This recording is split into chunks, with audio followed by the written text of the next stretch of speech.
Yes good healthy morning. अच्छा जी, हम बात करें उम्र से। अच्छा जी, टाइम हो गया उनसे मिमिक कराने का। सबसे पहले हम उनसे मिमिक कराएंगे, फिर आगे बातें करेंगे। मिमिक कराने का टाइम से मुराद है आपकी? इसलिए क्योंकि टाइम आपने ज़्यादा घड़ी सेट बचा की हुई नहीं। थी? हाँ, टाइम ज़्यादा बचा नहीं तो वो चीज़ ना रह जाए ना। I really want to hear that. अच्छा। अच्छा जी, अमिताभ बच्चन को बहुत क्लासी मिमिक करते हैं। हर थिएटर, जितनी बार भी इनके वो थिएटर होते हैं, उसके एंड में जब पूरी कास्ट से वो मिला रहे होते हैं, तो हर बार इनको कहा जाता है कि please you have to mimic Amitabh Bachchan, so you have to do it right now as well. अच्छा जी,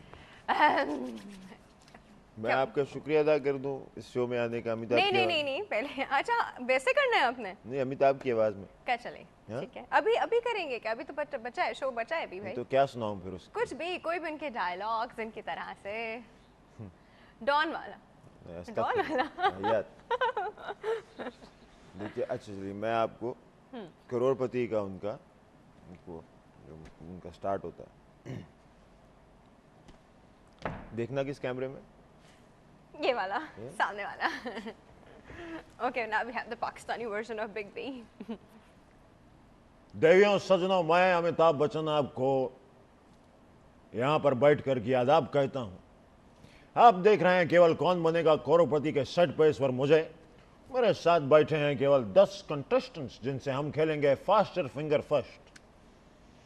जिस भी कंटेस्टेंट ने सबसे कम समय के अंदर सही प्रश्न का सही उत्तर दे दिया, वो कंटेस्टेंट जो है, महिला या महाशय, हमारे साथ जाकर के वो वहां उस हॉट सीट पर बैठ करके खेल पाएगा कौन बनेगा करोड़पति। God, that was classy. Oh, that was very good. You actually practice all this? Practice करते हैं? मतलब कभी भी नहीं। अच्छा, बस देख लिया तो सीख लिया? क्या सीख लिया? मतलब इस तरह मिमिक करना, पूरा एक्शन वैसे करना, फेशियल एक्सप्रेशंस वैसे अल्लाह मियां की तरफ से। मतलब आप बैठे बैठे किसी के साथ बैठे होते हैं, एकदम से उसकी आवाज निकालने लग जाते हैं, तो उसका क्या मतलब होता है? अच्छा, थिएटर कहाँ से आया अंदर? बिकॉज इसमें तो बहुत हद तक थिएटर ने भी एक रोल प्ले किया है, because of the expression and voice and theatre तो मेरी लाइफ में पिछले साल आया। ये जो अमिताभ है, ये तो काफी अरसे से चल रहा है। अमिताभ का मैं 2006 में बीबीसी का वो बना था official mimic, official voice for Amitabh Bachchan. उसमें यह है कि थिएटर ने मुझे सिर्फ एज एन एक्टर मुझे कुछ पॉलिश किया है, कुछ स्पेसिफिकेशन सिखाई हैं कि एक्सप्रेशंस किस तरह से देने हैं, क्या करना है। You got a training for it? No no, नहीं ना, करते करते आया ना? करते करते हर चीज करते करते अच्छा, आती है। एक बात उमर मुझे बताइए, आपको लगता है कि हर चीज के लिए ट्रेनिंग लेनी जरूरी है? एट टाइम्स वो कहते हैं ना कि ठीक है, even if you are not born with it, तो आप ट्रेनिंग ले लो, you will know it. What do you have to say? No no, देखिए, क्रिएटिव जितनी चीजें हैं उसमें आप ट्रेन नहीं हो सकते। हाँ, वो स्किल आपके अंदर हो, उसमें आप पॉलिश हो सकते हैं। आप बचपन से ड्राइंग अच्छी करते हैं, तो आप किसी बड़े पेंट स्कूल में चले जाएं, वहां पे आपको उसकी स्पेसिफिकेशंस पता लग जाएंगी, इसकी क्या चीजें हैं, क्या निटी-गिटीज हैं, वो समझ आ जाएंगी, तो आप एक बेहतर पेंटर बन पाएंगे। आप बचपन से अच्छा गला रखते हैं, अच्छा गाते हैं, तो किसी बड़े गायक के पास क्लासिकल के सिर्फ उतार चढ़ाव सीखने हैं आपने, आप गायक अच्छे बन जाएंगे। अगर आप एक्टिंग अच्छी करते हैं, तो फिर आप आहिस्ता आहिस्ता, ऑब्जर्वेशन बहुत इंपॉर्टेंट होती है वो आप अगर आप अच्छे लेखक हैं, बचपन से आप पोइट्री लिखते हैं, एसेस अच्छे लिखते हैं, और टीचर आपको एसेस पे बड़े अच्छे मार्क्स देती हैं, और आप अपने स्कूल के ज़माने में भी, तो जो आप बड़े होते हैं तो फिर आप किसी बड़े राइटिंग स्कूल में जाते हैं, उनसे मालूम करते हैं कि राइटिंग में क्या क्या चीज़ें इंपॉर्टेंट होती हैं, बुक्स ला के पढ़ते हैं, तो वो आप अपने आप को पॉलिश कर रहे होते हैं, अपनी चीज़ों को बेहतर कर रहे होते हैं, गर्द हटा रहे होते हैं। अच्छा, मुझे बताएं, if you are born with it and माशाल्लाह you are really good at it, TV acting की तरफ नहीं आएंगे? देखिए, टीवी एक्टिंग का ये है कि मुझे ऑफर्स रही अल्हम्दुलिल्लाह, और अभी इस रोल के बाद जो मैंने कायद-ए-आज़म का रोल किया, इसके बाद बहुत ज़्यादा ऑफर्स आई। मतलब माशाल्लाह एक दिन में 4 कॉल्स आई, और वो भी पाकिस्तान की बड़ी प्रोडक्शन का हाउसेस, जो इस वक्त A+ प्रोडक्शन हाउसेज हैं 3-4, उसमें से 2 ने मुझे अप्रोच किया, सेम डे, पता नहीं क्यों सेम डे अप्रोच किया। And then your reaction was? नहीं, मेरा कोई रिएक्शन नहीं था। मैं हर चीज़, देखिए, हर चीज़ रियलिटी है, कोई चीज़ बड़ी न्यूज़ नहीं होती। मुझे अभी कॉल करेंगे, अमिताभ बच्चन ने आपसे मिलना, मैं कहूँगा अच्छा मैं आता हूँ, मैं ये जो रिप्लाई, मैं ये नहीं कहूँ हाँ अच्छा नहीं, माय पॉइंट इज कि you want to do it. नहीं, I don't think so. Okay, देखिए, माँ का बड़ा इंपॉर्टेंट रोल होता है लाइफ में, और अगर माँ को कोई चीज़ पसंद ना हो तो आप 70 साल के भी हो मत कीजिए। सही।